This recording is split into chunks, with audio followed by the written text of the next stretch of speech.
that he was like, yeah, I feel like stories are like fossils where you have to like uncover them. And I was like, yes. I'm like, yes, the great Stephen King says that like this can be a way to write. This is like a viable thing to do. I was like, okay, screw the plot, screw the outline. Like, I'm going to just write the way that I like to write.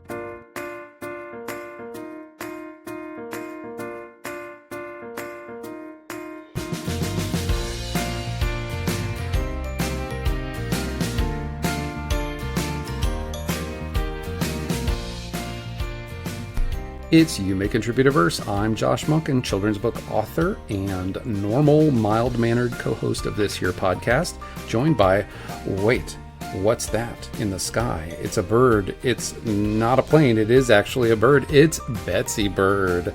Betsy joins me in the co-host chair today, probably most famous for her previous appearance in the guest chair on this podcast. She is joining me today because Brenna is relieved of her current duties as podcast co-host for this episode only, because she is sitting in the other guest chair today. Here to promote her debut picture book, The Law of Birthdays, out from Cardinal Rule Press on May 1st, 2024. That's this week in 2 days as of recording this, is Brenna. Brenna's going to give us the full download as Betsy and I put our heads together to ask her all of the hard-hitting questions about pants and snacks. I'm really excited for you guys to hear this. Obviously, I'm very excited for The Law of Birthdays to come out this week, and I hope you really enjoy all the yucks we get up to in this conversation. Here is Brenna Jeanneret's verse. Oh, and I don't miss standing in my closet with my big recording thing. It's still there for show, I guess. In your closet, for the people who in my tour closet, your closet. Yeah. Exactly. All the hordes of people who come to my closet. Yeah. Well, how do you record with Kate? We do it at her place. She's got a whole room for it, carpeted. It's a little big, but she dinks with it. Her husband's a whole sound guy, and so we have some good equipment for that. So that works out well. Yeah. Before Brenna and I, and then we can get into the podcast proper, but before Brenna and I started doing this together, I don't know why he said yes to me, but Jack Foreman, I don't know, Betsy, maybe you know who this is. Jack Foreman of the band Recess Monkey. It's a kid band. Oh, yeah, I know. Hosts... Yeah, I used to have a guy who reviewed kids' music, so yeah. Okay. Yeah, so he, up until the last 2 weeks, hosted a daily show on Kids Place Live on Sirius XM, and he had his video on when he agreed to come on the podcast and just talk to me for an hour. Soundproof room, glass, like inside his house. Instrument, like an entire wall of instruments. It was very admirable and very sort of it was clear he was well invested in soundproofing his own home. So. On the complete flip side of that, I was asked to. It was a really weird situation where a podcast that has, I guess it's called Opposing Viewpoints, will bring in 2 people to debate something, and then they'll have 3 news media people. And since it was about book banning, they brought me in. But it was, oh God, what's his name? I blocked his name, but it was this right-wing nut job who started the whole critical race theory thing. I mean, that guy. Oh boy. It was him.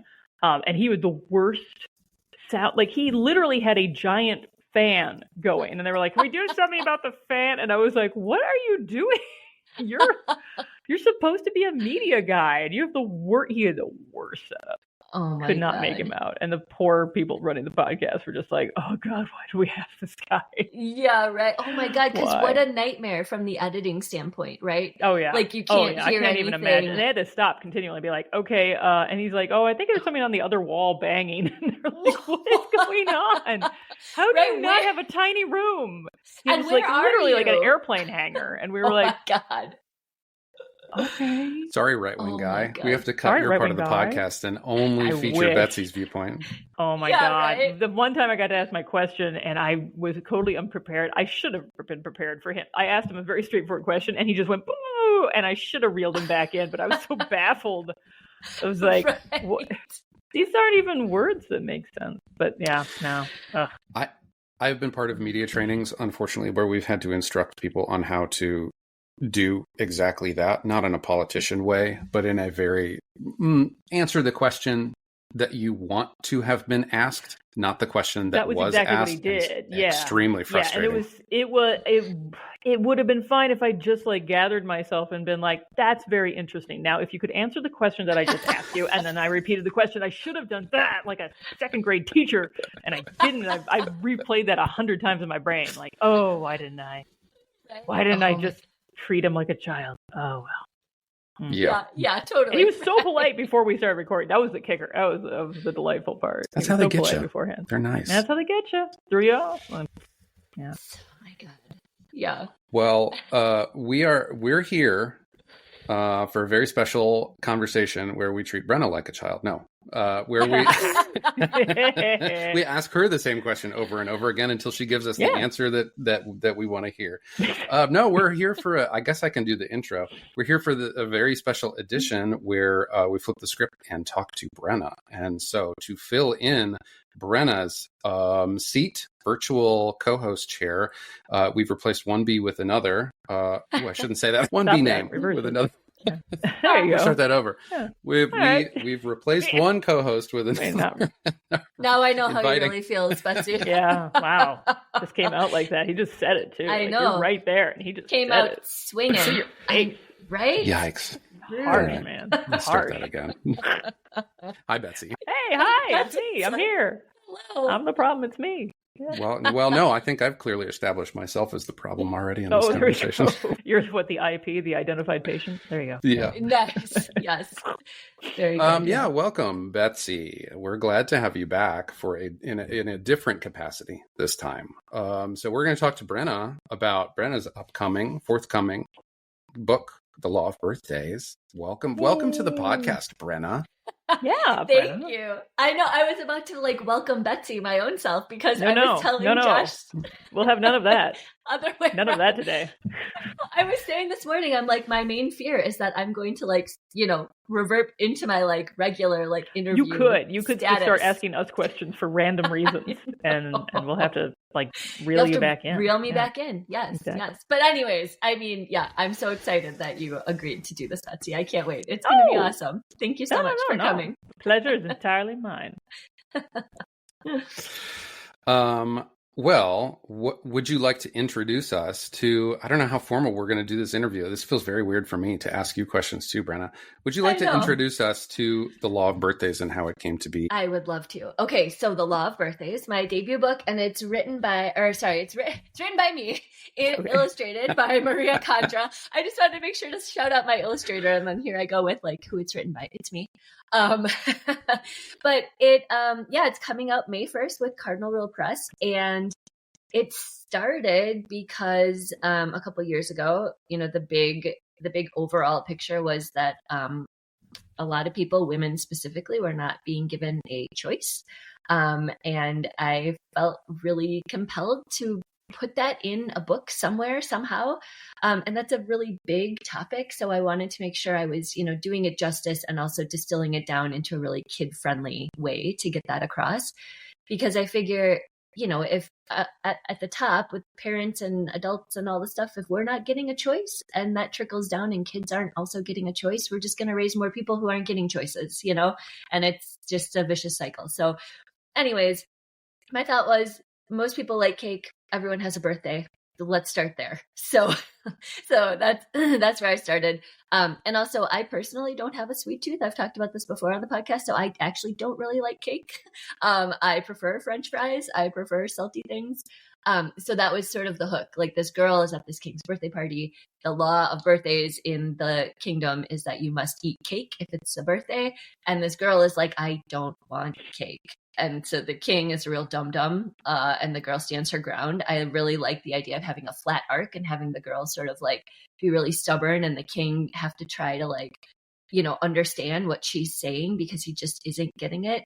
And so that's how it was born. And I tend to write in a lot of dialogue, so it came out in a lot of dialogue. So it's all dialogue, but it's not a graphic novel. It's a picture book. So that's where it came from. Very cool. I like a lot of dialogue myself. You have just destroyed one of my questions, which was going to be, what's your favorite kind of cake? So that one's gone.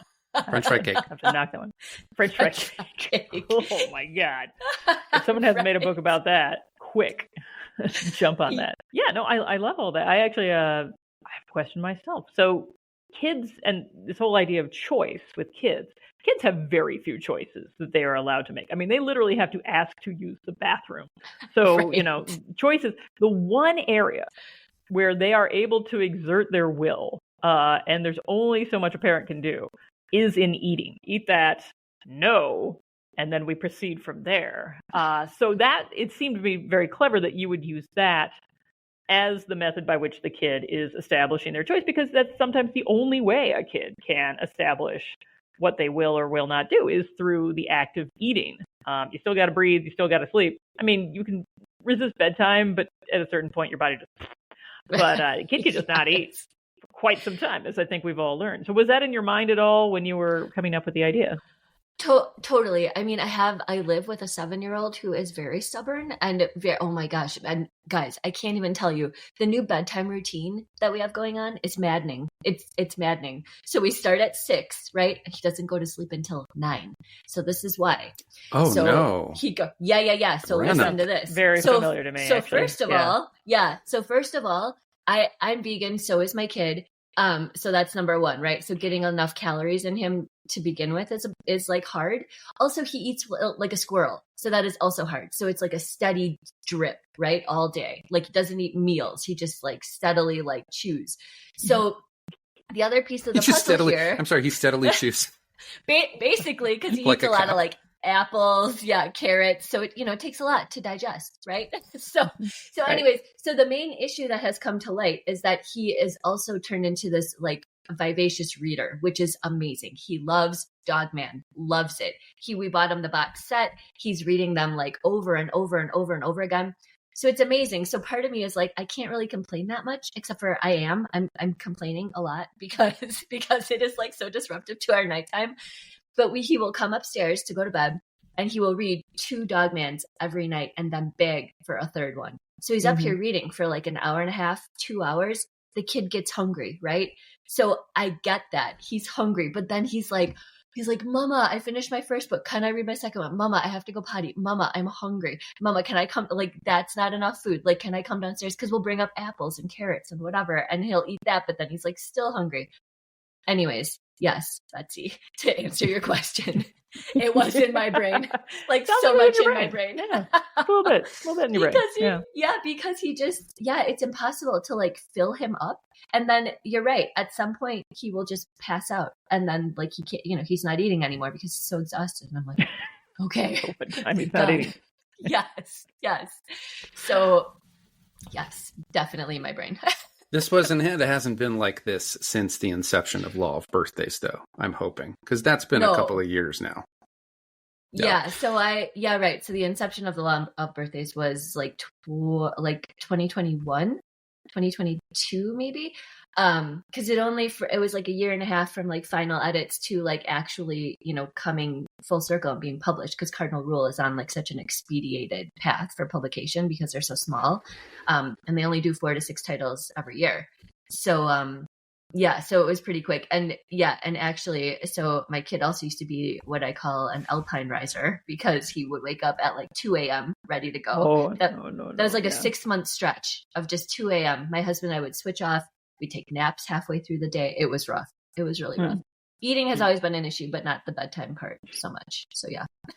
Well, what is that? Yes. For sure. What is the alpine? What is that meant to indicate? Like people get up to ski or mountain climb? Yeah, an alpine start. An alpine start is a really early morning start in the mountains, and you want to get up early, especially in the mountains if you're doing like big climbs, because you want it. Like if there's ice climbing involved, you want to get up there before stuff starts to thaw. So it's an alpine start. Yeah. So that's what we were doing with my kid, alpine start. But nothing so rad as climbing mountains. No, it was just like sitting in the kitchen, like trying to stay awake. So yeah. Jeez. Yeah. Oh, that's a good answer. A lot to say about it. Yeah. To what extent does Finn have control over what he eats? I mean, you said he's a grazer, but how does that play out for you guys in real life? So we have actually tried to give him like a ton of autonomy over his food and the choices of food that he eats. So we've actually designated like a full drawer to like just his food. Like I put all kinds of stuff in there that he just has access to whenever. So the stuff in the fridge is becoming more accessible to him only because he's gotten taller. So like that, you know, like we weren't trying to keep it from him. He just like couldn't open the fridge himself. So like his, you know, crackers and like peanut butter pretzels and, you know, like whatever endless amount of like nuts and like, you know, stuff. So in that regard, he has a lot to say over what he eats. Yeah. Mental image is just a pull-out drawer filled with what is essentially a trail mix. Basically. Just grab a handful and go. It's just, like falling out at the seams. It just is overflowing with it. Yeah. Just, you know, easy stuff like pretzels and whatever. But yeah, we've done that since he was a kid, since he was little. Like I took out all the pots and pans at our old house and like the cupboard underneath the sink or whatever. And that was all like stuff for him that he could just access so that it wasn't such a big deal and he could just eat whenever he wanted. So yeah. I mean, I'm not going to lie. I also have a drawer that things my son can just go to and get that. But he doesn't graze. He gets it like one time a day. He knows where to go. Yeah. And his taste changed though. It's amazing. It's like now he's on a saltines kick. I'm like, really? Saltines? Dude, really? My kid too. I don't get it. Let me ask you this. Is he also a saltine like connoisseur? Because my kid can tell if I got them from Safeway or Whole Foods. I got like the cheap, junky saltines. He didn't care squat. I was like, these were like, you know when you don't get the Cheerios, but you get like the Circle O's or whatever. Like this is the saltine version of that. Yes. And he didn't care. He's like, oh, the box is bigger. I'm like, yeah. Because all these Clancy's. Connoisseur. Yeah. That was my working theory, was that there could be no such thing as a saltine connoisseur because saltines have no taste aside from Betsy. salt and cracker. Yep. Right. So and it's not even a good cracker. Right. It's like hardtack. Basically, it's hardtack. It's basically really cardboard thin hardtack. Yeah. with salt. Yeah. No, no weevils in it. We're good. Yeah. The salt is the only thing that can be like, you know, regulated on there. That's the only difference. And Whole Foods saltines is the only ones that he'll eat now. Oh, because I'm never getting my son that. The most bougie. Full bottom shelf saltine bulk. Yeah. You don't care. But I'm like, ridiculous. This is what you eat when you're sick and you're trying to like get the juices in your stomach to like, you know, be totally. Like that's the sole purpose of saltine. No, they're like, no, it's delicious. I'm like, okay. Yes. I'm just gonna let that one go. Betsy, I thought for some reason you had a teen. Those are not teen snack tastes. I have a girl who thinks she's a teen. Okay. She's 12. She's informed us that she is a teen. And the teen-like fights we have had. Yes. So boy. But no, all about put on some pants. It's freezing outside. It's 32 degrees and it's February. Why are you limiting my choices in life? It's like, not limiting your choices. Right. Limiting the harm to your body. Put on some pants. It was a whole discussion. Let her live her life, Betsy. That's so I can't know, believe. Exactly. I'm like, your life is stupid. I'm not letting you live a stupid life. Put on some pants. Or just a coat. Yeah. Put a coat on. Put a coat. Something. Like, this is a coat. I'm like, that is a sweatshirt. That is not a coat. I don't know what you think a coat is. Yeah. We champion choice up until you're making poor choices I was for like, yourself. We let her make lots of choices. She put a colored streak in her hair and all sorts of stuff, and has dressed herself since God knows when. But just put on some pants. That's the one thing I insist on. And she's just like, oh, my unreasonable parents. We're like, we're very unreasonable. You're correct. Put on some pants. Yeah, pants. Yeah, right. Freaking freezing. You're not wearing the blowy skirt in the February. February seems to have no impact on this argument. I'm like, February. She's like, I do not understand the words coming out of your mouth. I'm like, it's the coldest month of the year? She's like, no, never heard of it. Not interested. Yeah, in Chicago, no less. Like it's not. Yeah, well, it's not exactly. Well, we were north of Chicago. We were up at a water park. It was an indoor water park, but still, I was going to go outside once in a while. And I was like, put on some pants. Like, no, she's gonna wear the wet bathing suit on her skirt. I'm like, There was a wet bathing suit involved too? There was also some wet bathing suits involved. Yeah, it was a whole thing. Good golly. Shout out to what I presume is Great Wolf Lodge. Oh, yes. Well. Been there. Identified. Yeah. Indoor water park. Identified. North of Chicago. Indoor water park. There. Love it. Yeah. It's a great water park. I have to say, we've never done it before. And fantastic. 2 thumbs up. Highly recommend. Don't eat there. But the everything else they got going on is great. So, yeah. What is the... Shout out to the hot dog chain. There's one right around the corner from Great Wolf Lodge. Hot dog chain in Chicago. Oh, he probably is. I don't know. The only one we have here is Portillo's. Oh, Portillo's. Yeah, of course. Portillo's. Shout out to Portillo's. The largest piece of cake. There we go. Look at me. Bringing it Looping back. Looping it back. Big. Really like, it's half a cake. They just give you a half cake and they're like, here you go. I have yet to take my kids there. We thought about selling when we were at Great Wolf Lodge, and we were like, I just was like, that's just too much cake.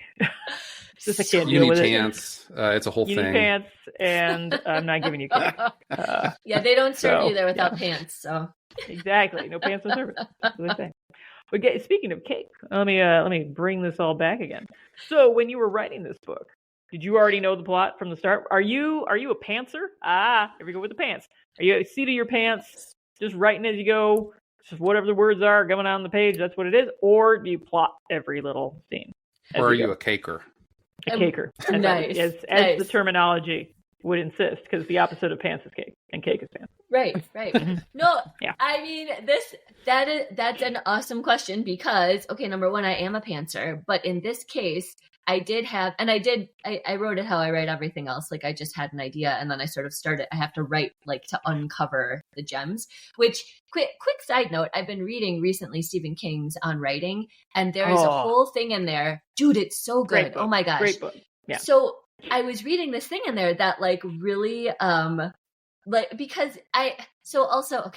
another quick side note. So I just went to the ABLA conference in Big Sur. It was amazing. It was a couple weekends ago.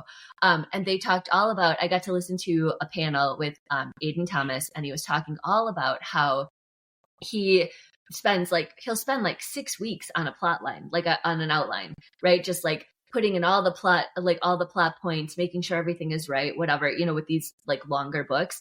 And part of me was like, oh man, that actually sounds like really great. Like I should probably start doing that. It would save me like a ton of time, but like, I can't write like that. I have to write to the story. So anyway, so bringing back to Stephen King. So he said this thing in the book that I was reading just a couple of nights ago, that he was like, yeah, I feel like stories are like fossils where you have to like uncover them. And I was like, yes. I'm like, yes, the great Stephen King says that like, this can be a way to write. This is like a viable thing to do. I was like, okay, screw the plot, screw the outline. Like I'm going to just write the way that I like to write. And Stephen King says it's okay. So like, because I very much identify with that. Like, yeah, I get like a piece of an idea, and then it's like, it's very much, yeah, like I have to uncover it, but like with the writing, like I can't, he also said, writing an outline sort of feels really stifling to him, which I also agree with. Same with the podcast. Like if I come into the podcast with a bunch of pre-written questions or like ideas of things that I really want to ask, I generally sound like, I tell Josh a lot, like a sad robot, because I sound very rehearsed, robotic, What like it's is not your spontaneous. Inspiration for this book? Yes. Yeah, I know what you mean. Like that. So yeah, robots have their appeal, but not on podcasts. Right. No. So I don't listen to any robots on podcasts. No, none. Weird. So I do much better when I don't have a preset like answer or question or like whatever. It comes out much better. So to circle way back around to your actual question, I am a pantser, but with this one, I did have a clear idea about what I wanted to say and where I wanted it to go, as opposed to just like a morsel of ooh, that sounds really fun. Let me just like start writing.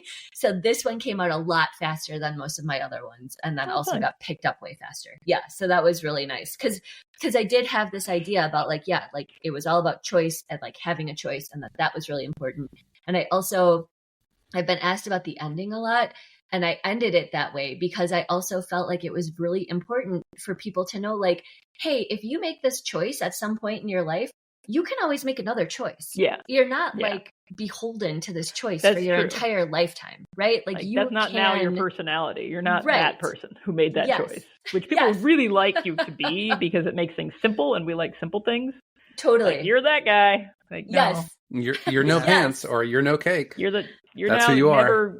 Yeah, totally. like if I said to my daughter for the rest of her life, well, you're the one who doesn't like wearing pants, she'd be like, I was 12. Like that would be a whole thing. So, yeah, but that's a family thing, right? That's a family thing. That's what we're supposed to do. And that's the temptation, right? It's like if you suddenly start collecting, frog statues and then decide you don't want them anymore, that's too bad, because every person in your life now knows you collect frog statues, so that's what you're going to get the rest of your life. Yes. That's Totally. you now. You're that. Totally. You made a choice. Why did you put several of my family members on blast for their collection? Exactly. I'm just saying, gift giving is hard. Right? And if I know that you like blue frogs, freaking getting you a blue frog every time I see one. Yeah. Every single I don't time. care, you already own it. Getting you that frog. Here it is. Yeah. This is not a hypothetical. I knew a guy who collected blue frogs. So does he still, or has he made the choice to now like something else? I think it doesn't matter at this point. The choice was made. And once that choice was made, he's locked into it for life because everyone will give him blue frog. Betsy, have you read this book I'd like to recommend? There you go. Birthdays. I'm not the one giving him the blue frog. I think you got to give it to the other people. You can change your mind. Yeah, exactly. Right. Oh my God. Well tied in. What are we doing? So wait. Oh yeah. So wait. So you're talking about like chipping away at the plot of a book, which are like. But was there something that you wanted to put in the book that didn't make the final cut? Like you loved it. You adored it. You thought it was brilliant. And then by the end of the book, it's gone.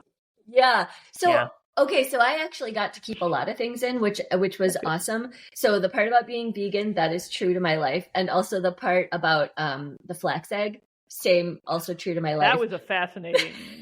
I was almost like, is she just making that up because it's medieval times and they have a lot of flax?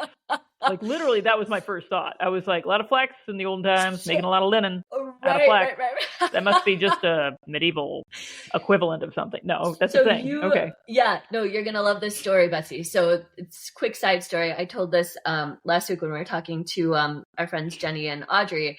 But my dad, so my mom also went vegan for a little while, dairy-free, rheumatoid arthritis reasons, like that kind of thing. So she was also trying to get rid of like eggs and dairy and whatever. So my dad is great about like taking a list, going to the store, like I'll get all the stuff on the list, no big deal. I'll do the shopping. My mom's like, great. So she put flax egg on the list for my dad to go to get at the store. And he's very stubborn. He's very like diligent, right? He's not going to leave without that flax egg. So he was there for like an hour up and down the aisles searching for this flax egg. Is it by the eggs? Is it in a box? Like, what am I looking for? Did you ever ask anybody there? He finally asked somebody okay. And they were like, you have to buy the flax seed and then you make the flax egg by mixing it with water. And he's like, oh my God. He's like, okay, give me the flax, give me the bag of flax. Like, I'll go home, I'll make the egg. But it's not a thing. Like, it doesn't come made. You have to mix it. It's like chia seed eggs, same thing. Like, you mix it. Yes? To be fair. Make it into an egg shape?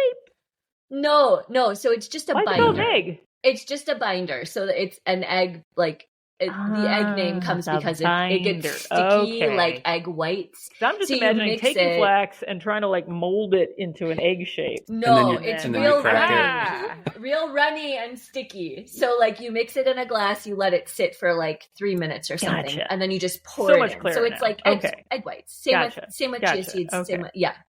So the shape does not matter. No. Give me any shape you want.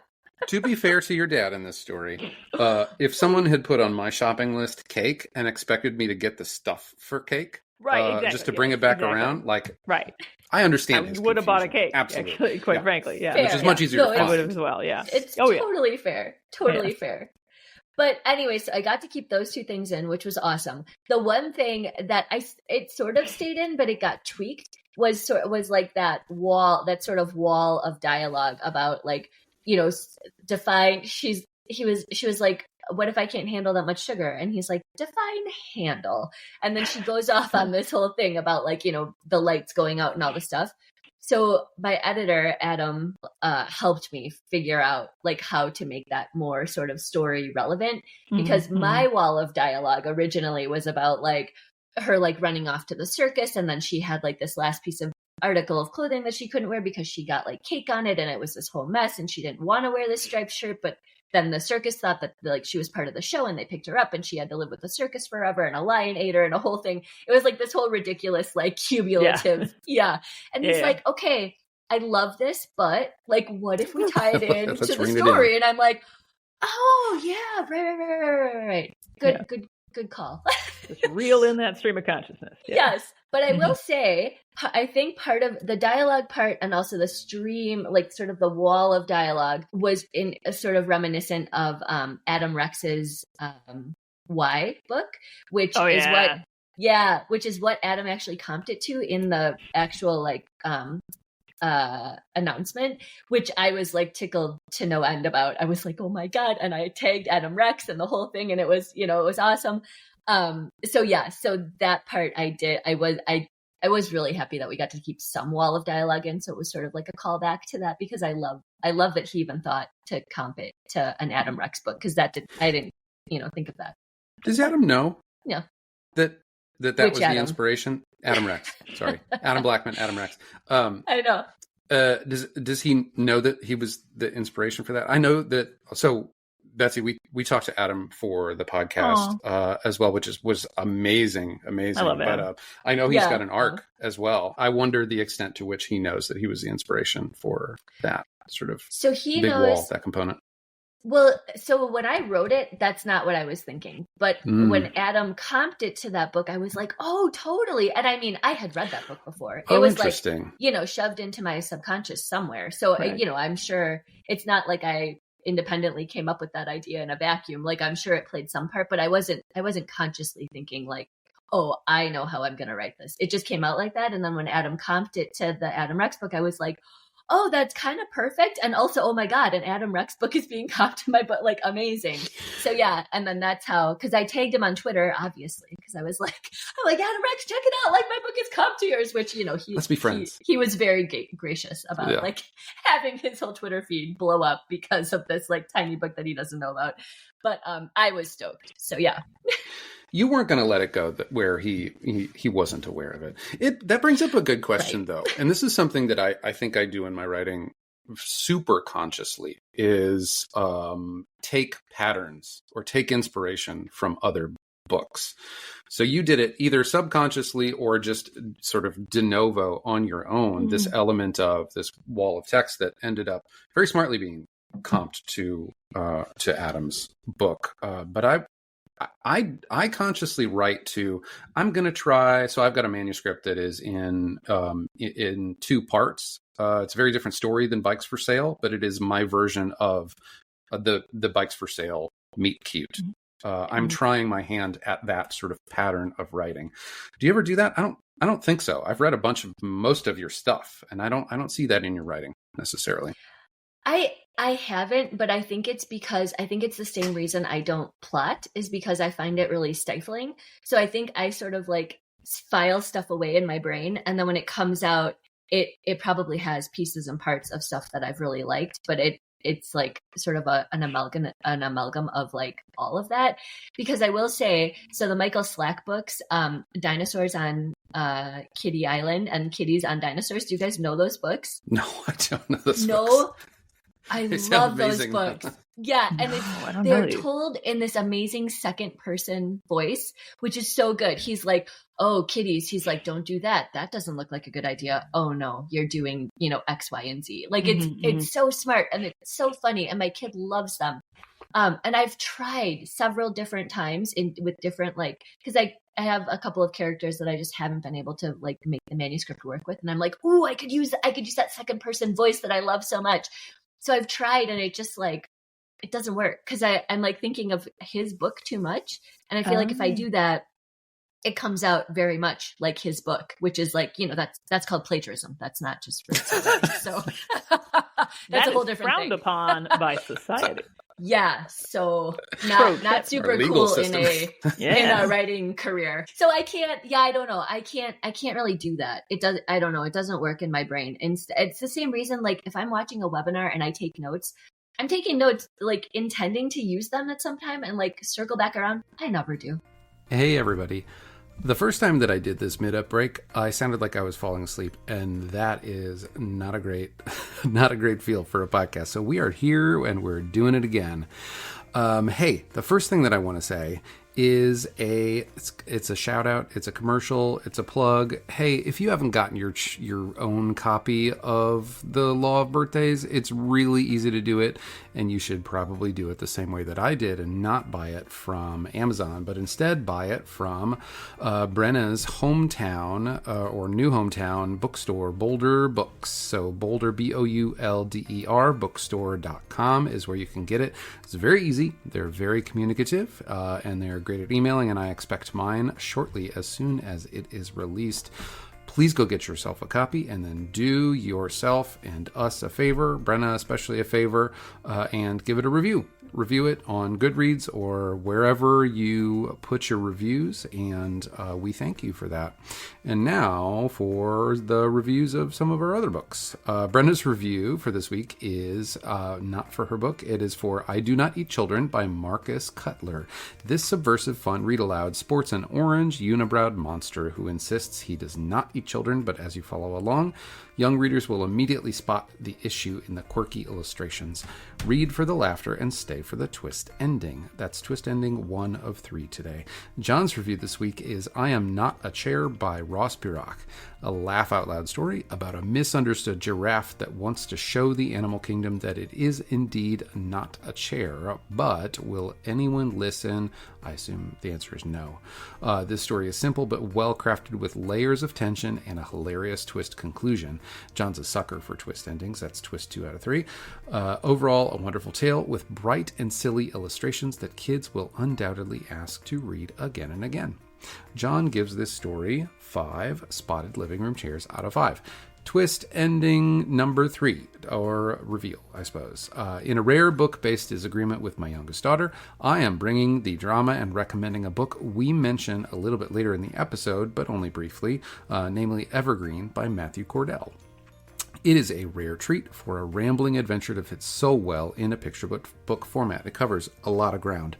It's got danger, it's got family drama, heroism, betrayal, soup in an acorn. What I have to assume is an allusion to Lord of the Rings, and astute nerds will know what I'm talking about if they read this book, as well as a stunning and hilarious reveal in the book's climax. My daughter did not like to read this one because of the scary hawk, but if you can get over that, you'll have a blast.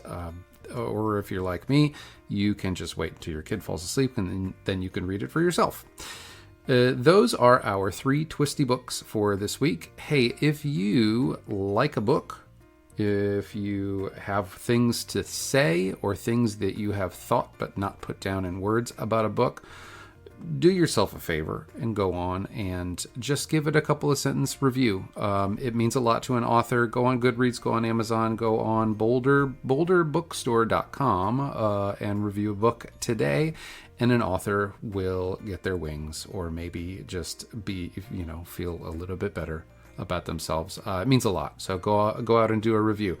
And also, hey, if you would like to do a shout out on the show or support the podcast, we have individual shout outs. We've got a Patreon, we've got a merch store, and we haven't done a merch push in quite a while. If you would like a Verse Show t-shirt or anything else that I just said, go to linktree.com/verse show, and we will take care of all your podcast affinity and affection needs. Was that enough? I think it was enough. Let's go back to the episode with Brenna, with Betsy, with me. You have a mental snack drawer. Is really what you have. A bunch of nuts and pretzels in your snack drawer that you just reach into. Tying that together there. That's very good. Totally a mental snack drawer. Yeah. And there's that stuff in the back that you never get to. Yeah. Yeah. Right. It's going to sit there for 5 years. No one's going to clean it out. No, totally. No, exactly. That's good. Yes. So how similar was the final product to the initial draft? Actually, really similar. That sounds like it was. Yeah. Yeah. I was really surprised. They actually said they were like, we're really excited to find, something that we like a lot and that, doesn't need that much editing, which, of course, for an author is sort of like a dream come true. You're like, oh, really? Like, okay, amazing. We don't have to tear this down. Not be great. Are we married to the cake idea? Right, totally. Or like, could you not write it in all dialogue? Could you please write it in like third person? I'd be like, oh yeah, God. they could definitely do that. Yeah, right. That sounds very much like them. Yeah. Which, I mean, writing third person is, I find, tricky anyways. Like, I have a couple of manuscripts that go that way just because that's what the story wants. But like I said, I don't know. I tend to write more in dialogue. So I was really happy that they let me keep it that way, because I felt like it was a lot easier for me to showcase the personalities of the two of them through dialogue than like anything else. So, yeah. I feel like there's something to explore here. Maybe there's not. This notion that your debut that happened so fast and drafted so fast was because the idea sprang sort of fully formed Aphrodite-like from or was that Athena-like? Athena. That'd be Athena. Yeah, okay. All right. I mean, I'm mentally corrected. But Aphrodite sprung from the sea, so that's not completely somebody sprang from There's something. a lot of springing. Still springing. Yeah. Springing fully formed, yeah. Mm-hmm. I wonder if there's something there that you didn't, there wasn't like overthinking for Law of Birthdays. You didn't get in your own way and let the story be what it wanted to be. I don't know if that's like a thing that you can unlock for everything that you write. Certainly it's not. But I wonder if not getting in your own way and being, as Brenna's brain wants to be, is what sort of made it work. I mean, I feel like there's definitely some truth to that, because there is a story that, Josh, you know very well, that I've done like 50 different versions of, right? Like, which is not an exaggeration, literally like 50 different angles, different ways, different, protagonists.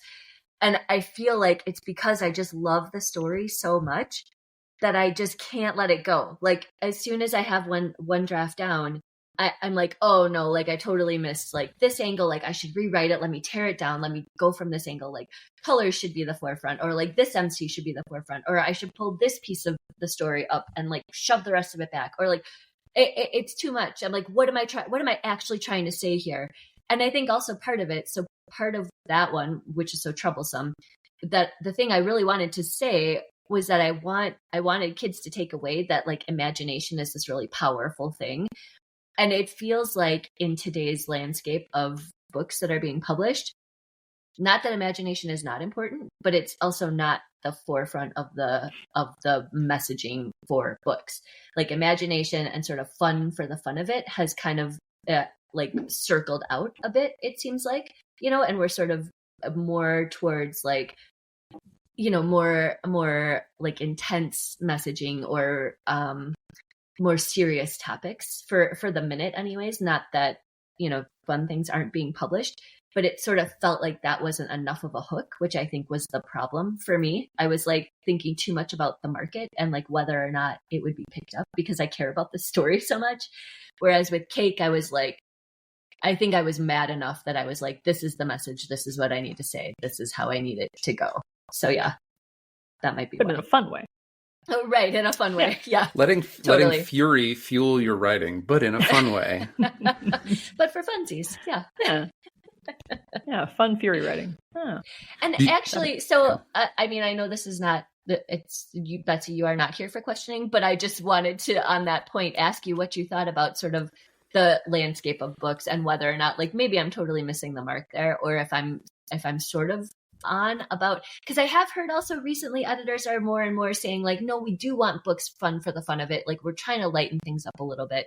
And like, that seems to, like, I've heard that, but I haven't seen it. It's because I've seen like, just the huge amount of picture books just hitting me, and I have to triage. I have to pull the ones that look more interesting. So it's kind of self-selecting at the same time. There's tons of fun quote books out there.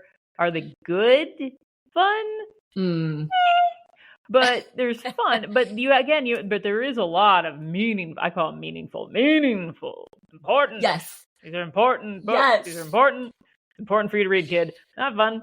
They're not fun. Yeah, they're not even that great sometimes, but they're out there. And there's a lot of them.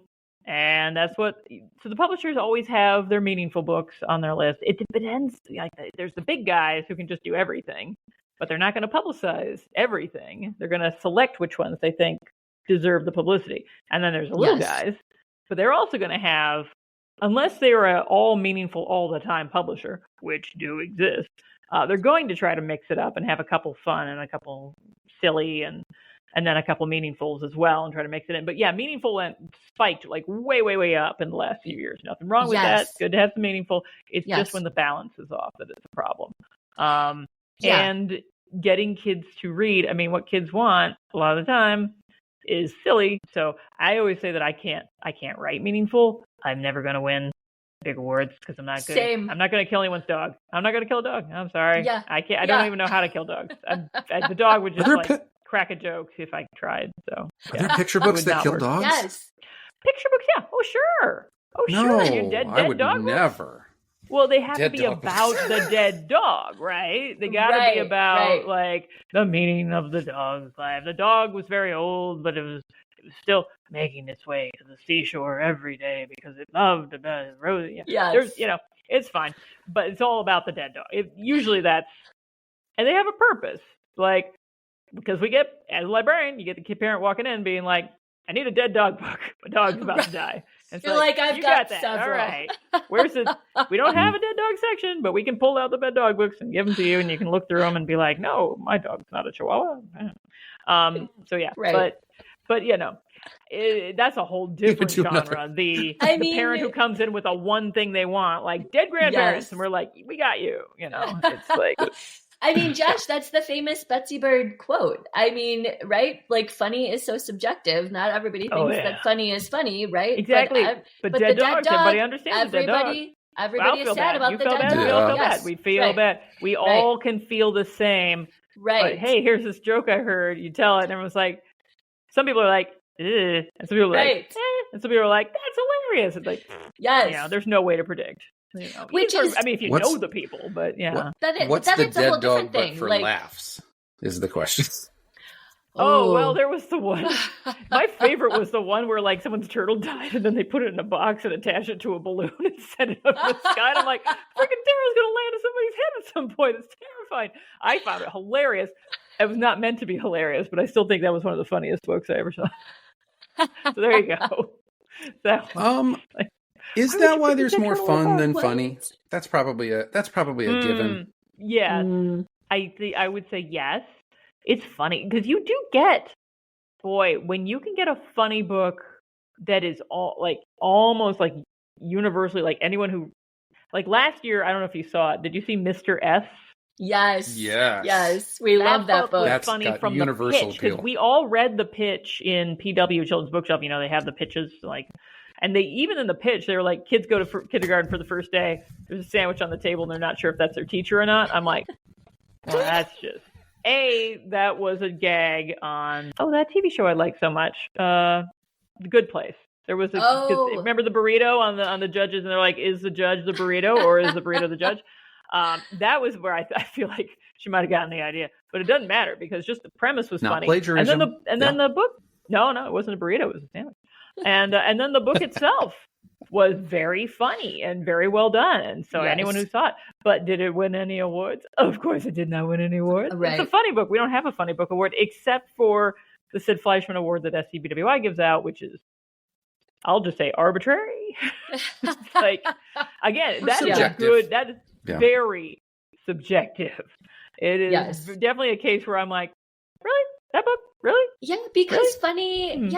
I mean, you can't hit funny with everybody. And I think I've heard you talk about this before too. Like, it gets really specific really quick. Because like, even in like a family culture, things are funny that won't be funny even like one tier further, right? Yeah. Like, you can't even explain like why that's funny. Like, it just, like it doesn't translate. So trying to be funny like across the board for like a bigger audience is really hard. So like, that's why, I mean, this is my meaningful book, right? But I also had to make it funny because I'm like, I also don't really write meaningful. I'm like, there's going to be a book in there. That's what you want. You want the funny and the meaningful to be kind of intertwined.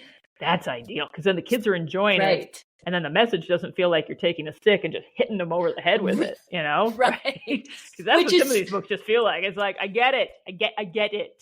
They get it. I got it. Check. They don't even want it, and they got it. But yours does not feel like that. Yours feels like something they'd actually enjoy. It's a funny concept. It also has a little meaning in there. It's like, that's what you want. That's the sweet spot. I mean, thank you for that. Mhm. I appreciate that because that's really what I was hoping for. Like I was really hoping that it didn't come across like didactic or like, because there is one line at the very end that's like, that's what I want, a choice. And at that line, I would, I read it sometimes. I'm like, is it too much? I don't know. Like, but I also love the scene where there's the mutiny and the king is like watching like the other kids like tie him to the balloons, and he goes out the window and he's like, that's not what I want. Okay. So anyways, the funny thing, I love the sort of inference of comparing Mr. S, which is an absolutely wonderful book, to Law of Birthdays, because there's something so like critical about the realm of the ridiculous, where the people that are engaging in it have to accept the premise of the gag that you're engaging in, right? Like, are you going to have them? They're living that existence. Yeah, exactly. Yeah, they have to treat it, seriously. Right, they're dead serious. Yeah, in this ridiculous situation. Yeah. So, is there ever going to be a kingdom or some sort of government where there's a law where you have to eat cake? I don't know. Some of the laws that are put in place seem pretty arbitrary sometimes, but no. Once you get beyond that, or architect a premise that is acceptable and engaging, and you lead your audience in, then you can be a bit wackier. So I think it really works. I think so too. Now, of course, this leads to the natural question: is there going to be another book set in this kingdom, or is this a one-off? Is this just the one? I mean, I would love for another book to be set in the kingdom. So first of all, when it comes out in May, because it's not really even out, so I don't really know what people think about it, like, except for my friends who are like, very kind and are like, no, we love this book, like, this is great, but like, we're more than kind. Yes. And the Kidlit community in general, right, is just very kind, very generous. Like, nobody's going to be like, this book kind of sucks. So I don't know. So I mean, I would love to write another book in this kingdom because, I feel like the king is such a great foil to this girl who is just very much like, no, that's ridiculous. Like, why would you make us do that? So I think that would be really fun. But I suppose, like any other book, we'll have to wait and see how it actually does. Right. Like, if it's actually funny, like if the masses actually think it's funny, because like I think it's funny, Josh thinks it's funny. You know what I mean? So like, but who knows? It's so subjective. That's 2 sales. That's 2 Goodreads reviews. Perfect. Yeah. So I would love that. What does success look like for the book? Okay, so that's a great question. And I will tell you this. So this morning I was telling my husband, Gene, I was like, oh my gosh, I'm like, today's the day. I'm like, Betsy's going to come on the podcast. She's going to interview me. Like, it's going to be amazing. And I was like, but I don't know what to expect. Like, what do I say? Like, will she like my book? I don't know. So he was like, yeah, but dude, he's like, think about it. So I have the ARCs. I've had them for, several months. And my kid picked my book for like 9 nights in a row to read. Ooh. So success done already. Nicely done. Because my kid is brutal, Betsy. We used to play this game called Keeper or Dud. We'd get a pile of books from the library like this and go through them. I would read them. I love Keeper, that. Dud. And that's a future brutal. literary critic you got going on there. That's awesome.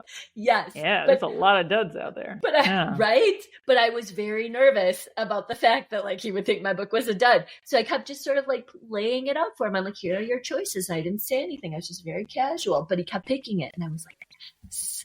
So I'm thinking success. I feel good. Very nice. Oh, I thought you started that anecdote saying this interview was your measure of success because we got Betsy here to talk about your book. Nope. Flipped it. Yeah. Because the other thing was, I was like, well, okay, she's probably not going to come on if she hated my book. So also success. It's true. I would not, actually. I'm busy that day. It's like, so my library has a 101 Great Books for Kids committee. Yes. And we read all the books we can. But we have this year instituted a new shelf. We have a shelf where, like, if needs more reads, we have a needs more reads shelf, and we have I'd like to read that next shelf. We have that called the switcheroo shelf, and now we've created a new shelf, and it's the meh. Like, don't waste your time. Put it on. I was going to call it the schlock shelf, but people thought that was too weird sounding, so it's the meh shelf, and so just put it on there. People have only so many minutes to live their life in this universe. Don't bother. Why would a bunch of, because we had a problem in the past where someone would read a man book, go like, and then put it right back on the shelf, and someone else would take it and be like, and they put it back. So now we just create a whole shelf of them. And it's all spine out, and they're just crammed in there so that nobody can get it off the shelf. There's a big old pile on top of it, so you can't even tell what's in there. It's like, we'll look at it. If something gets a Kirkus star and we have to find it in there, we will, but chances are low. Some chances are low. No. I feel bad. I will never show anyone who is in it. Those poor authors. Can you imagine? They're like, I took a picture of them. They'd be like, "Hey, that's my book." Like that would suck. Yes. So bad. No, totally. So, if you just know the shelf exists, and it's nobody's book that anyone you know. Nobody. Nope. Yeah. No if one you're we've listening, ever heard it's of. not you. Nope. Don't worry. No. All people from France. Nope. There you go. Yeah. All imports. The French are notorious for poor quality picture books. Yeah, Right, they haven't right. completely cornered the board book market or anything. My God, every single good board book, I'm like, oh, this is great. This stupid French board book. All of them. It's like, I blame Hervé Toulet. Hey, Brenna, We why will are our not be downloads taking in him France? in the show Why notes. are our downloads down in France? It's because Betsy's hated on an entire country. Yeah, right. No, I just conceded that their board books are like the best in the world. So there you go. Also, their picture books are really good too. I feel like Europe in general. Stupid French. Yeah. Do you anticipate, or would you like, as a measure of success or interest or otherwise, to do school visits on this? Do you think about how you would present it? Or library visits? I do think about that. You know what I think would be fun is to just do, like, I love reading it aloud. That's really fun for me. And I also think like doing like a project and like engaging with the kids would be really fun. But beyond that, I'm sort of like, like, I don't want to do a whole presentation on like the book itself and like how I don't know. Maybe if I came up with a good presentation and like a fun way to present it. You should buy a really disgusting sounding cake and then give everyone a piece and be like, y'all actually have to eat this. Right? It's the law. And then when they balk, be like, oh, you don't want to eat it? Well, guess what? You just need to bake horrible cakes every time you have a school visit. You don't even have to give it to them. Just have it there. Make it look as gross as humanly possible. Just like pour like gravy on top before I give it to them. Gravy is a good. That's a great hook. There you go. Like, look at this cake. Right? I pitched gravy flavored fondant in last week's episode as well, and that didn't fly. Clearly, that was pressure. You got the same response. Mm-hmm. Yeah. No. Now we want it. I think for this purpose. Yeah. Right. It has a place. I think it's because I haven't. Oh, go ahead. I was just going to say you could have the kids make flax eggs, since that has been subject of so much discussion. Totally. I mean, you should make a book about a flax egg, and where a kid thinks it's an actual egg. I think it's already. I think it's writing itself. I think different you're right, Betsy. weird edible eggs: flax egg, century eggs. Yes. Like, there's chia seed egg. Chia seed eggs. Yep. There's there's another one that's just called like an egg, like a vegan egg, but it comes in a bag. It's like a powder, but it's like similar. It's like a similar concept. An egg powder. Come on now. Mm-hmm. I know. Egg powder. But I do think with the presentation, like if I were to give it more thought and come up with something that I thought was fun to do, then I could be like amenable. But I think like going to a library and doing like a story time would be really fun, and like an activity, or like a like a local bookstore where like kids like to come and just like interact with the author and like I said, just like chat about whatever. But I think doing a whole overall thing, it feels really what's the word, like detached from the kids, because it just feels like, hey, I'm the author and you should listen to me about things that I know. But maybe I haven't thought about it, so I should really like. That's how they all go. Actually, it's really weird. Yeah. You nailed it. Yeah. You would rather sit on the carpet than read the book out loud. Yes, is what you're saying. Yeah, and that's not going to work if you're speaking to an entire school. Let me tell you that. Yeah. So, right. So I think maybe that's not my niche. Yeah, that's all. Yeah, I think I'd lose them real quick. They can't see you. Like you're on the carpet, and they're like, "Where'd she go?" Yeah, right. Like, what's happening? Yeah, I don't know. I mean, we've talked with lots of authors on the podcast about ways to move books and whether certain types of marketing actually moves the needle. Have you talked to Cardinal Rule about aligning on tactics and things that you're planning on doing?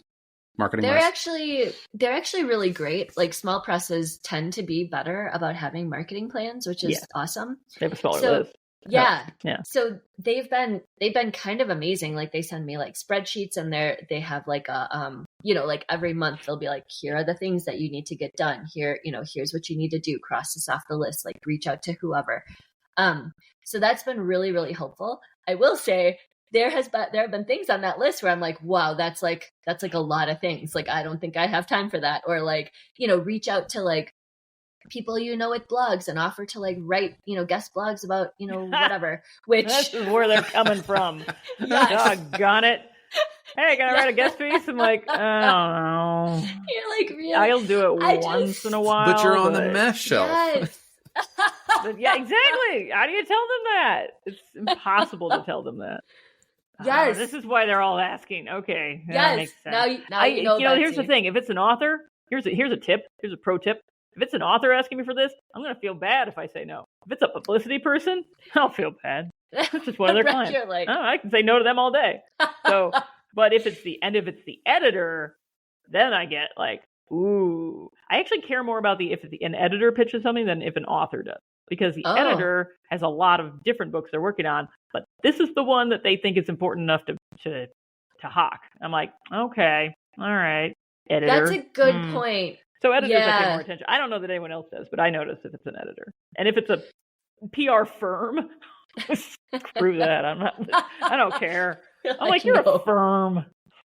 You don't care. You don't care. I don't care. Yeah. Nobody cares. Right. No, I'm not gonna let them know. Yeah. No, and so the reason I wanted to do a podcast in the first place is because I like to talk about the books. I don't want to write about writing. I hate that. That sounds so boring to me. Like, and I'm not good at it. It's going to be me like laboring over like what to say here. How did I say this? Or does this a run on? Like, I need that bandwidth for my actual writing. Right. So like, I'm not reaching out to people to ask to be guest blogs on their stuff. Like there's a couple of like friends of mine, who have also like how many blogs are there? Stuff. I mean, to be perfectly frank, blogs are not what they used to be. There are not a lot of blogs out there anymore. So that's the other piece of it. Contacting besides me? I'm like, who are they? Yeah, and who are they? It's you and Tara Lazar. Yeah. And also, it's me, Tara Lazar, and Travis Yonker. And who's reading them, right? Like I read yours, and I do read Tara's. Everyone reads yours and Tara's, Betsy. Yeah. Everybody reads Betsy Bird's blog. Anyways. Very kind. You're very kind. Yeah, there's some of them that I'm just like, I'm going to go to all this work, and like that's not going to do anything. So to circle back, like, do the thing that you like to do because it's fun, not because it's going to move the needle. Because as the author, I don't think I can actually move the needle that much, which is fine. Like, that's fine. That's the publisher's job. Like, they have the big bucks and like the outreach and the whatever. And I will do what I can. Of course, I'm going to market my book, but I'm only going to do the stuff that I have the bandwidth for and that I think are like enjoyable. Because otherwise, like if I say I do write these blogs, they're not going to be good because I don't want to do it. It's not fun for me. They're going to come out like really trust horrible. Me, we can tell when the person didn't want to do it. It's like, really? This is... Totally. Okay. That's why I always do them on Saturdays because I'm like, put them on Saturday. Nobody reads me on Saturday. Joke's on you. I don't even tweet about them on Saturday. Like, so good luck, man. The secret's out now. Anybody whose blog post comes out if you end up Saturday. On a Saturday, unless there's a distinct reason, like I do have a post coming out this Saturday, but that's because it's the anniversary of something, and that was the day that it fell on, so that's not its fault. If I put you on Sunday, that's got to be the worst insult I've ever made in my life. Yeah, nobody reads Sunday. Like, nobody's coming. Like people work in libraries on Saturday. They read blogs, but they don't on Sunday. Nope. That's again why I love the podcast so much, because I genuinely enjoy it and I feel like that comes across, and so that's fun for me, and I think that's why people want to listen to us, because we actually enjoy it. A blog, nobody's gonna read my blog. I don't want to read my blog, so people at least care enough to download. We have no idea if they actually listen or not, unless they reference something. But that's what's important. But anyways, there's no actionable insight coming from this for most authors, because most people, 99% of people, are not going to go and start a podcast. As easy as it is to do so. But do you feel like having this platform has been any advantage to you in your negotiation with Cardinal Rule, or activating people on law birthdays? as something that you're doing that you're excited about? Or is that irrelevant? I think that because of the podcast, I think I've made a lot of connections in the Kidlit world. Like I've made a lot of friends. And I think, friends in the Kidlit world, like I said before, are very kind, super generous. Everybody wants to uplift everybody else. And I think because of that, regardless of the podcast or not, I'm a chatty person. I like to be involved. I like to make friends. I like to, get out there. And I think that friends, will lift me up and want to buy the book and just, or request it from the library or whatever.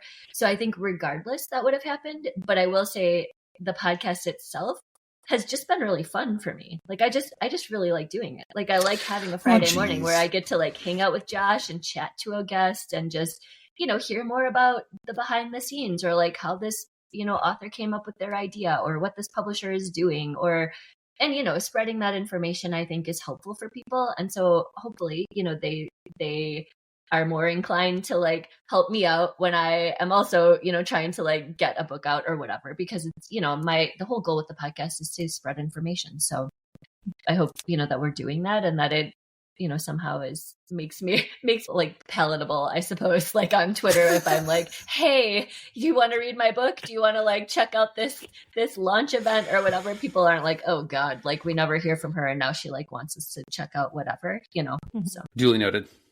I think it's fun too. We do it for the passion, not the bucks or the book purchases. There are no bucks. Mm-mm. No. There are no bucks. I know from no bucks. Yeah. Well, thanks for having me on. No problem. Thanks for coming on. We're in this point now where you usually go, well, we're coming up on the hour. I know, where I usually do the wrap up, and now I have to like close myself out. Yeah, no, you see, I ain't doing see the wrap up, out. so y'all have fun with that. Yeah. No, I don't know your wrap up. Yeah. Well, just make it up. I will say we've got. You've been gracious enough to not talk about yourself and promote your own things, which I don't think you're particularly inclined to do, Betsy. But we could take a couple of minutes. Let's investigate what's going on with Betsy. Oh, okay. What's going on with Betsy? I have a book coming out. Tell us. Well, I don't know what publisher it's coming out with because it might move publishers. I've never had that happen before. So I'm not going to say where it's coming out from because I don't actually know at the moment. But it'll be coming out in the fall, supposedly. And it's illustrated by Andrea Sarumi. One of my favorite illustrators. Yeah. They did a book called Accident, one of my favorite picture books. Like the panoply of chaos in that book. That was a moment I read it and I was like, I want them to illustrate me someday. That is what I want. Yes. So the book is called Pop Goes the Nursery Rhyme. You were just talking earlier about, the fourth wall breaking picture books out there. I hadn't really thought about it, but I guess this is my first fourth wall breaking picture book because when I was a parent and I had kids, I read them nursery rhymes because that's what you're supposed to do. It gives them a cultural appreciation for nursery rhymes. It's kind of a thing we can all relate to. And so I'd read nursery rhymes to my small children, but they're all the same.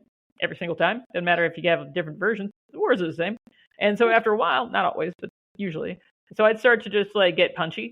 And I would just sort of like start being like Jack and Jill went up the hill to fetch a pail of water and Jack fell down and broke his crown and pop goes the weasel. And oh my gosh, that's like 1.5-year-old comedy gold. And I was like, this is a book. So it's basically a sneaky little weasel who is popping up in a bunch of other nursery rhymes. And this apparently just allowed Andrea Sarumi to go wild. So there's all sorts of wackadoodle stuff going on in the art. And then it's got this narrator who I just always assumed was just like a faceless narrator a la the book with no pictures. Mm-hmm. But Andrea was sort of like, no, it's a secretary bird. I'm like, what? And then sent me some pictures of what a secretary bird is. And they're the craziest freaking birds. And I was like, I didn't even intend to put a bird in this book. I put an ostrich in a book before, and I was like, my last name's Bird, but now there's a freaking secretary bird. And you want to have a fun time, just watch a secretary bird pound a snake to death with its feet. That's fun. So that's the secretary bird, which is not depicted in your book. No, now it is, and that's my narrator. And I'm like, why not? I'm a bird. Makes sense. I'm the bird who's like objecting all this stuff. So yeah, it's fun. It's just a lot of yelling that things should not be. It's basically Sam the Eagle, if you think about it. Sam the Eagle being like, this is silly, stop it, Yes. Monty Python. This is all getting very silly. I love that premise. Yes, and I love the book Accident. I love Accident. I've read you referencing it several times. My avatar is often that librarian owl in that book who just doesn't care. Is just stamping a guy with like stamps. just gives no cares whatsoever. Yeah, that is that, and Andrew also makes that. Their avatars sometimes too, which is very confusing when we're emailing each other back. We have the same thing. It's like, what is my idea first? If it's actually their book, but, it's actually their illustration. It's actually they actually. But whatever. So, awkward. They've got some rights to it. And when does it come out? In the fall. Oh, in the fall. I don't know when. We'll see. Where? It might be in the spring, but at this point, it's supposed to be the fall. So. That's awesome. Oh, I'm so excited to see it. Yeah, amazing. Very fun. Hoot and holler. Yeah. And I sold the book, but it's not coming out till 2027. So have fun with that. Good God. Because the illustrator is Matthew Cordell, and he's a little bit busy. But I had to get him. And that book is called Terrible, Terrible Birds by Betsy Bird. Are you kidding me? More birds. It's actually called. It is. They're up right now. They're on my library. These peregrine falcons have nested on my library for the last 15 years. And they nest every year and they raise babies. And everyone was like, oh, you got to write a book about them. You got to write a book about them. I was like, what? Like once upon a time, there were two very capable birds and they made lots of babies at the end. Yeah, right, boring. But then they left. And we got a pair of doofuses. Real dumb birds. I'm talking idiots. Like who did everything wrong every step of the way. Managed to have a baby last year. But just super every relatable. step, we were just like, you terrible birds, what are you doing? And I was like, that's a book. That's a book. So that's what the book's about. It's about the stupid birds. And they're right out my window. I'm on the 4th floor. I can see where they nest, and I can see their stupidities. And I put them all in a book. So there you go. Stupid. For the listening audience, birds. Betsy's shooting daggers like up to the top of the video frame. They haven't nested yet. It's February when we're recording this, but they will next month. They'll start nesting, and if they're smart, they'll do it on my library. And if they're dumb, they'll do what they did before and be across the street at the hotel in the gutter, and then be surprised when their eggs wash away because they're stupid birds. Anyway. Oh my gosh! I have so many issues with this. Amazing. Anyway, it'll be a fun book. Yeah. So let's tie this back. This is leveraging, capitalizing on your fury for fun premise. Exactly. Fury plus humor equals good picture book. Yes. Yeah. Totally. True. That's I want to ask. Anger version of tragedy equals comedy plus time, or comedy equals tragedy plus time. Yes, that's plus right. Anger. Plus anger. Divided by anger. Exactly. With birds. Right. I just wanted to ask real quick about Long Road to the Circus, and if there will be any other middle grade or. Well, yeah. So you were talking about a book that you can't give up. And you just keep going back to it over and over again. I've got a middle grade, and it's a good idea. And anytime I tell someone the idea, they're like, "It's a great idea," and I'm like, "It's a great idea." And I just getting it right on the page is so hard. And I really can only write on writing retreats. And so we got one coming up in March, and so hopefully I'll get. My goal this year is to get this thing into even just if I can just get 50 pages that I can submit or something. Yeah. That I'm happy with. But I need to make it more fun. It's just a fun book, and I think I'm not tapping into the fun enough. So I have a plan in mind for funification. We'll see if it works.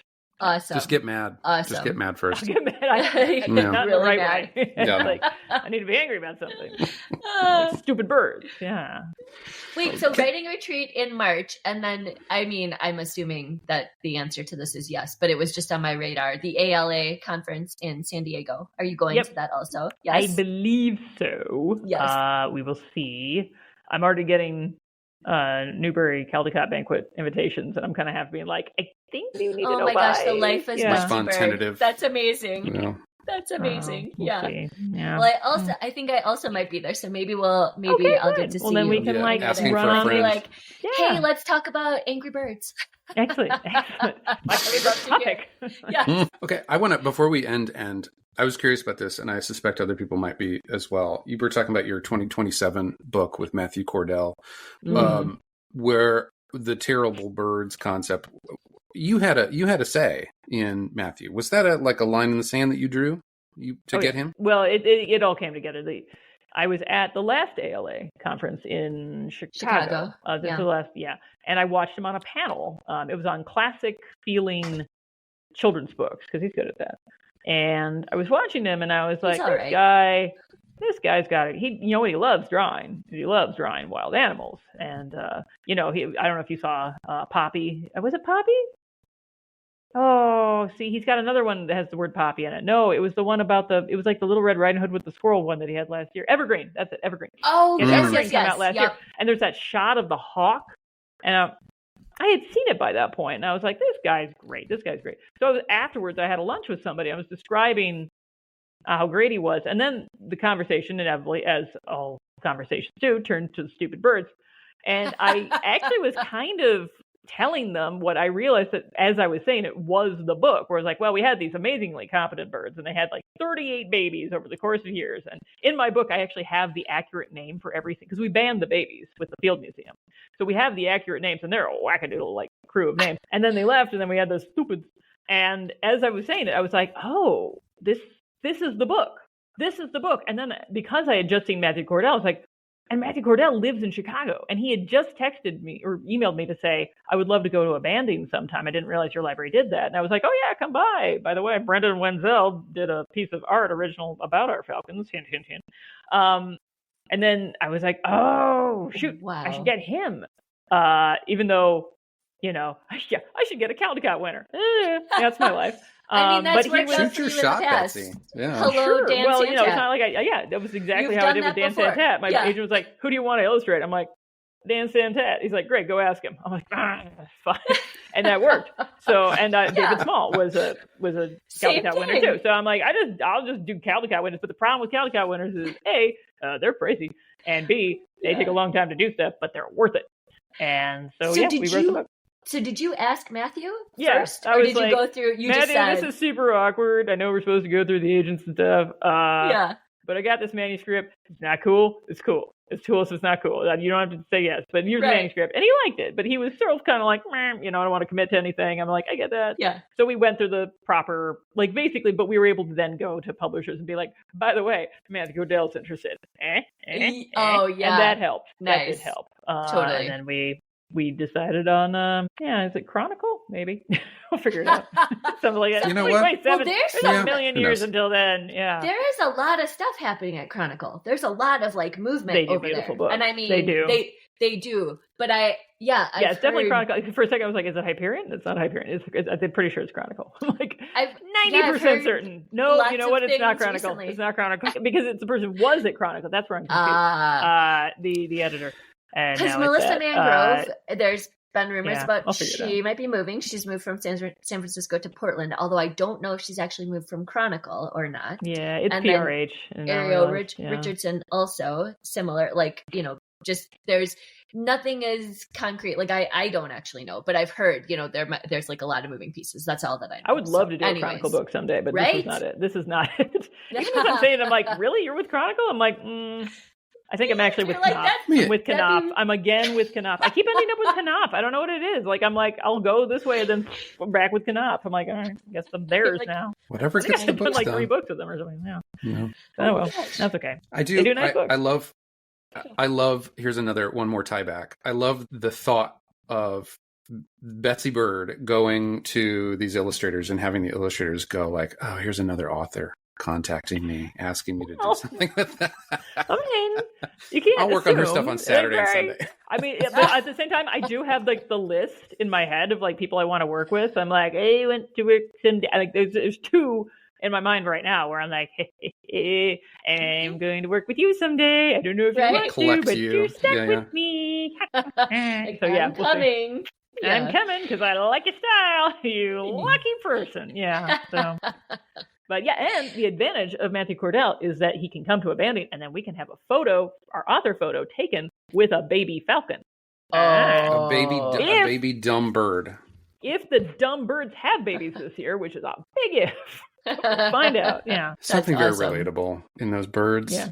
We're all just yeah. figuring it out. We all thought they were brilliant parents. No, they got to learn, just like the rest of us, which is kind of the just point of like the us. book. So, Yeah. Yeah, Yep. totally. A lot of my writing eggs have washed down the gutters as well over the years. Yep. So, anyway, A lot of my kids too. That's why you why don't we write them got on to hotels. one. Yeah. Only one made it. There you go. well, thank you both, Brenna and Betsy, for My being pleasure. here today. Thanks so This has much. been an absolute blast. Yeah, Super thank you, fun. Betsy. I appreciate you just Well- going along with like the fun, silly. And thank you for writing this Part book. of it. It's a lovely book. Thanks for listening this week. Find all of our episodes and other associated links and information at linktree.com/verseshow. Or reach out to us on Twitter. Thanks again, and we'll see you next verse. Bye.